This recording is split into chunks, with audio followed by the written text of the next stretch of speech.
Shalom sahabatku yang terkasih dan sehati dalam Yesus Kristus. Jumpa lagi kita pada kesempatan kali ini. Mari kita siapkan diri dan hati kita untuk menjadikannya layak menyambut Tuhan, supaya kita bisa menjadi garam dan terang dalam kehidupan ini. Tentunya dengan bersama kita resapi Renungan Sabda Pendalaman Iman presented by BPK PKK KAJ.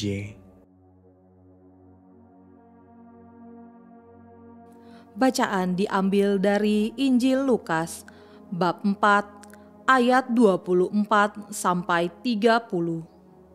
Katanya lagi, "Sesungguhnya aku berkata kepadamu, tidak ada nabi yang dihargai di tempat asalnya. Lagi pula, aku berkata kepadamu, dan kataku ini benar. Pada zaman Elia, terdapat banyak perempuan janda di Israel ketika langit tertutup selama 3 tahun dan 6 bulan. Dan ketika bahaya kelaparan yang hebat menimpa seluruh negeri. Tetapi Elia diutus bukan kepada salah seorang dari mereka, melainkan kepada seorang perempuan janda di Sarfat, di tanah Sidon. Pada zaman Nabi Elisa, banyak orang kusta di Israel, dan tidak ada seorang pun dari mereka yang disembuhkan selain Naaman, orang Syria itu. Mendengar itu, sangat marahlah semua orang yang di rumah ibadat itu. Mereka bangkit, lalu menghalau Yesus keluar kota dan membawa dia ke tebing gunung, tempat kota itu terletak, untuk melemparkan dia dari tebing itu. Tetapi ia berjalan lewat dari tengah-tengah mereka, lalu pergi. Demikianlah Injil Tuhan.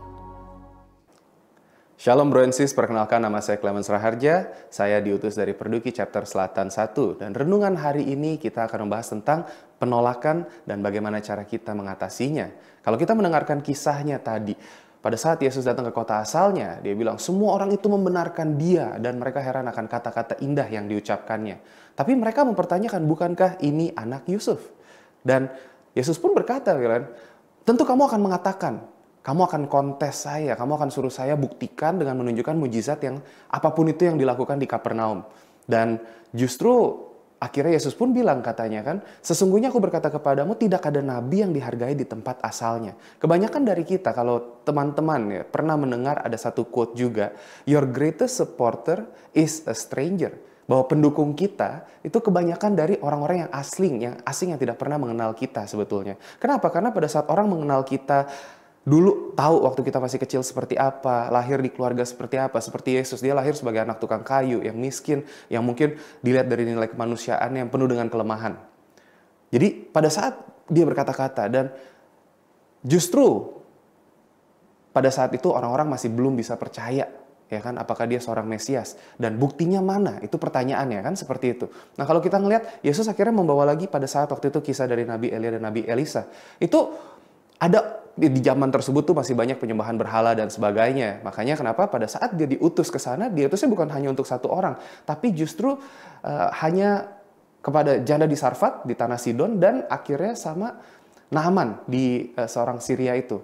Dan pada saat Yesus mengungkapkan ini, dia mengungkapkan bahwa sekarang kalian boleh pilih gitu loh. Kalian mau menerima saya sebagai Mesias atau ya terima konsekuensinya. Makanya kenapa orang-orang setelah itu pada marah dan akhirnya menghalau Yesus. Pokoknya mereka sampai panas, jadi angry mob gitu bahasanya ya. Nah, justru kalau di sini kita melihat Bapak Ibu, kita semua dilahirkan itu punya tujuan. Tuhan punya tujuan yang ajaib buat kita masing-masing. Tapi terkadang kita berada di lingkungan yang mungkin tidak bisa menghargai kita. Oleh karena itu, justru saatnya sekarang, di mana pada saat kita merasakan bahwa kita tuh mungkin mau menciptakan perubahan. Kita mau untuk berbuat lebih besar. Tapi lingkungan kita biasanya yang menjadi orang-orang yang akhirnya tidak mendukung. Dan ini terjadi di berbagai macam, kalau kita melihat waktu pada saat kita masih kecil, itu TK, SD, SMP, SMA, kita punya impian yang besar. Wah, kita pengen mungkin ada yang jadi astronot, jadi presiden, jadi apapun itu. Tapi justru dengan lingkungan yang kurang tepat, akhirnya nanti bilang, mau jadi artis, nggak mungkin lah kamu jadi artis. Nggak punya rambut gitu misalkan contohnya gitu ya. Tapi sekarang berapa banyak artis yang botak gitu yang terkenal. Itu contoh. Tapi banyak orang-orang yang mungkin mau jadi penyanyi, suara kamu kurang gini. Mau jadi ini, kamu nggak mungkin bisa gini. Tapi akhirnya itu jadi masuk ke alam bawah sadar kita, dan akhirnya menekan bahwa, nggak mungkin lah saya bisa sukses. Orang tua saya aja nggak sukses. Saya ambil lagi satu contoh bahwa kalau misalnya kita ngeliat, kalau anak pemulung, kira-kira pada saat mereka sudah besar, 95% atau mayoritas menjadi apa? Mereka melihat orang tuanya, melihat seperti ini. Akhirnya mereka tidak bisa melihat, nggak mungkin lah saya bisa kerja di gedungan gitu. Karena kan orang tua saya aja pemulung.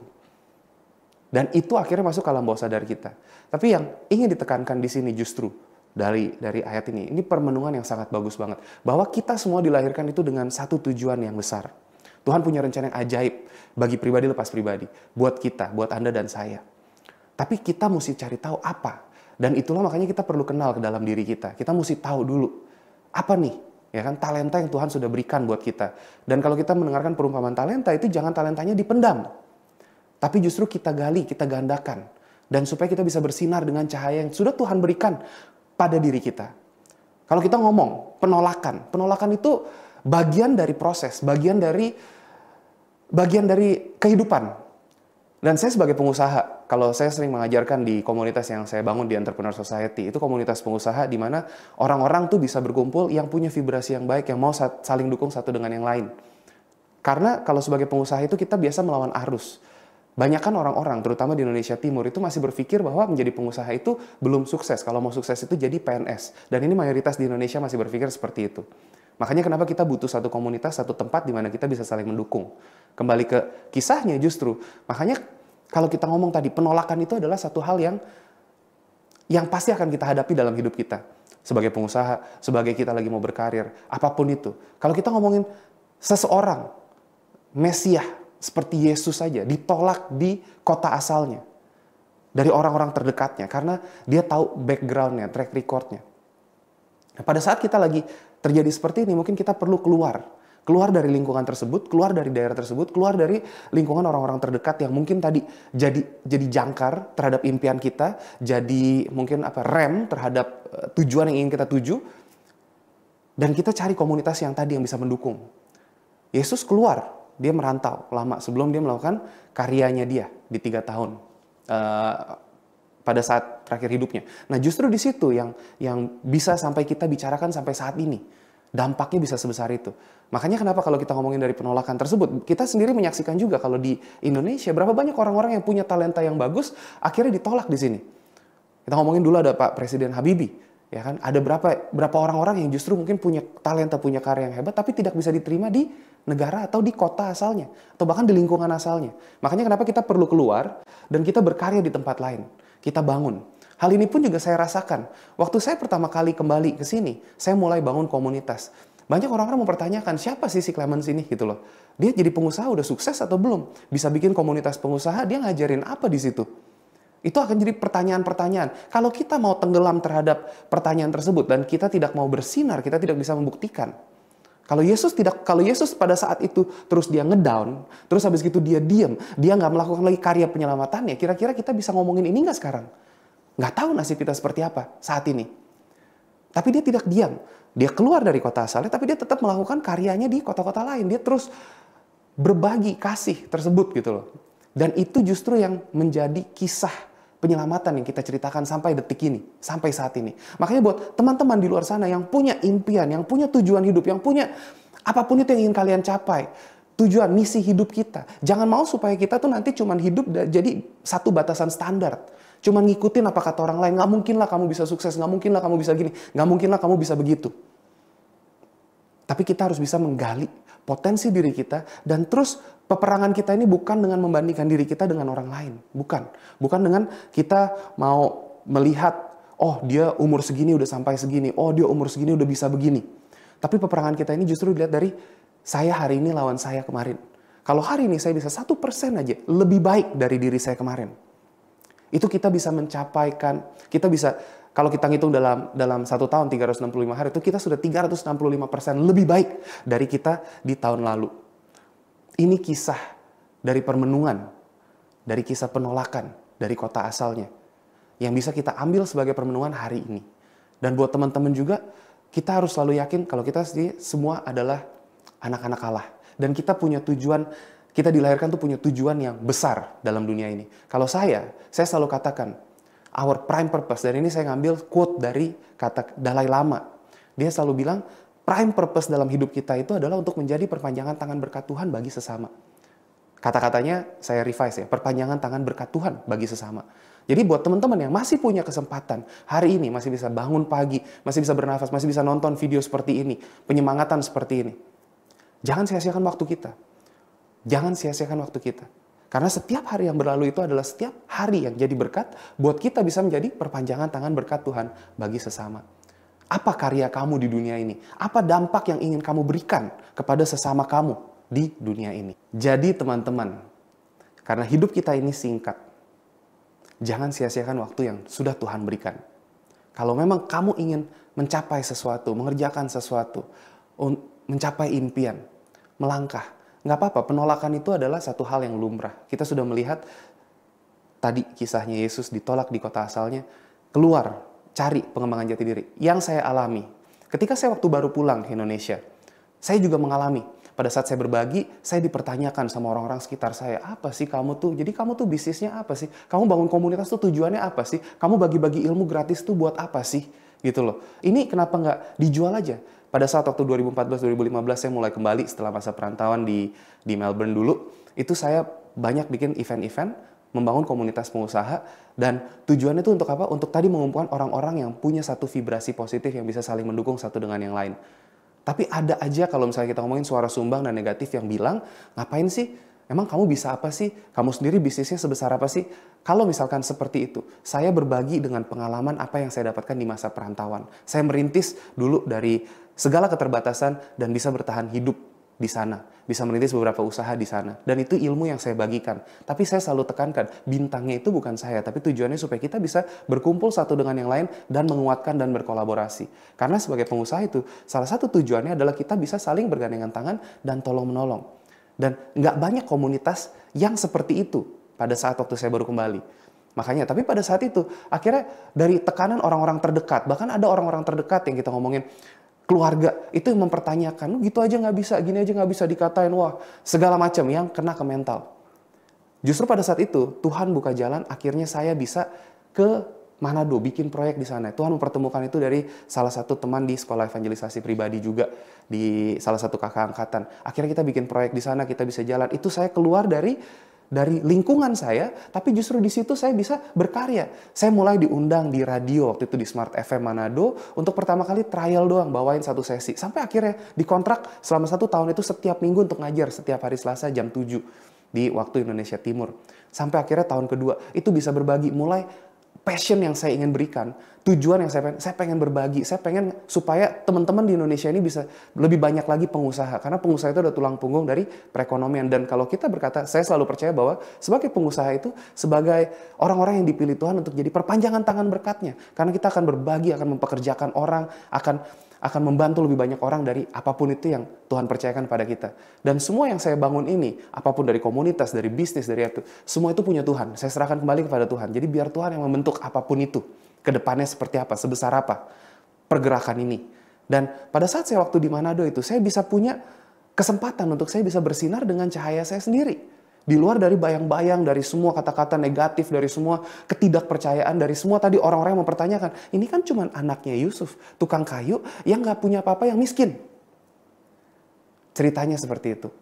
Justru kalau kita bisa keluar dan kita terus berusaha dan kita terus tadi, fokusnya adalah untuk mengembangkan diri kita hari demi hari.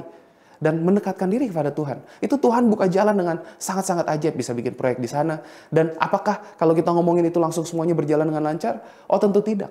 Ketika kita berdoa, Bapak Ibu, kalau kita minta sesuatu, Tuhan akan memberikan. Bukannya kita ngomongin, oke, Tuhan berikan saya kekuatan. Bukannya terus kamu langsung diberikan otot, wah gitu kan. Tapi Tuhan akan memberikan perihal-perihal dalam hidup yang kamu harus lalui. Sehingga kamu bisa kuat. Tantangan dalam hidup, sehingga kamu bisa lebih kuat. Itu berkat yang Tuhan berikan. Makanya kenapa kita tidak boleh menyerah dan kita harus selalu mau untuk terus mau melangkah. Pesan dari almarhum papa saya selalu berkata, Pak Boy Raharja. Dia waktu itu pernah bilang ini pada saat saya gagal pertama kali di SMA. Waktu saya pernah nggak naik kelas di kelas 1. Nggak kebayang sekarang saya bisa ngajar di kampus, di university, di mana-mana, diundang sebagai pembicara secara sekuler. Tapi dulu saya pernah nggak naik kelas. Dan papa saya almarhum itu pernah bilang, Clemens, orang sukses itu bukan orang yang tidak pernah jatuh atau gagal. Tapi orang yang kalau udah jatuh, dia bangkit lagi. Jatuh, dia bangkit lagi. Jatuh, dia bangkit lagi. Pokoknya terus bangkit.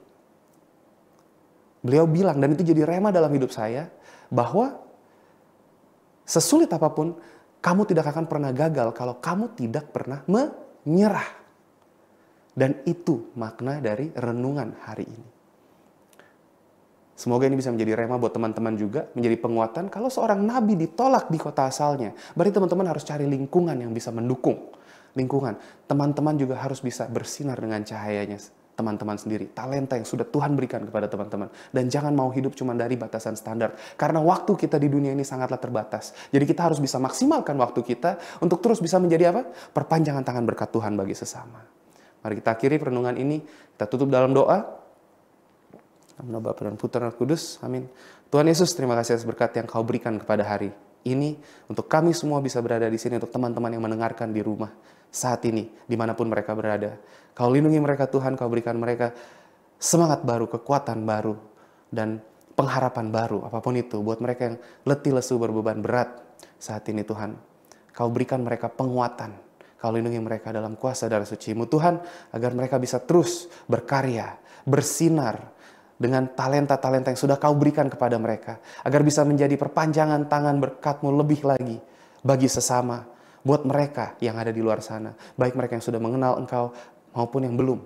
Diserahkan semuanya Tuhan, hari ini, renungan ini, dan rema ini, agar bisa menjadi kembali penyemangatan dan penguatan bagi kami, anak-anak-Mu, untuk bisa terus menjadi perpanjangan tangan berkat-Mu bagi sesama yang ada di luar sana.